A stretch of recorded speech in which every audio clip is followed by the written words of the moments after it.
Good evening, ladies, gentlemen, and LGBTQRSXFOP. Welcome to some very serious news. I'm Garrett Egitis. And I'm Natalia Class. It's time to get serious. But first, let's keep in mind that what you're about to watch is 100% real. Let's start with Oregon, where an ambulance hit a cyclist and then charged him $1,800 for the ride to the hospital. Isn't that rude?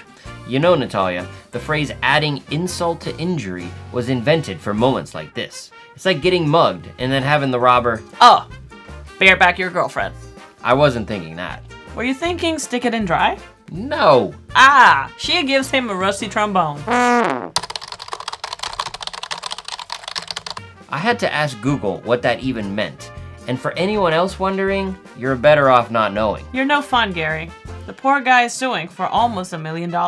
Moving over to Texas, where a brilliant 21-year-old woman tried to sell her newborn on Facebook for $25 to buy snacks. Just Facebook, Gary? Not even Craigslist? While Juniper Bryson is charged with trying to sell her baby to the highest bidder on Facebook back in September. According to court documents, she posted in a Facebook group for birth moms looking for adoptive parents, and when people responded, she would then send them a private message asking for compensation.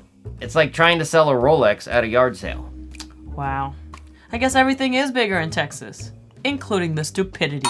In science news, researchers discovered that fungi grow faster when exposed to good vibes. Honestly, I get it. Mozart is daddy. He's not my daddy. No, your daddy is Trump. That's so racist, Natalia. Would it be better if I said Kamala is your daddy?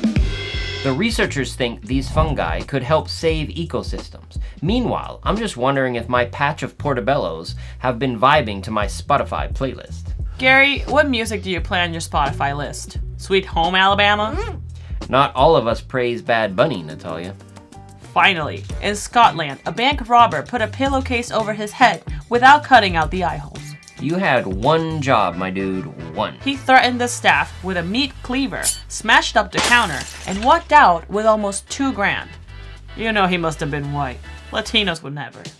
This is what happens when you watch Breaking Bad but have a very low IQ.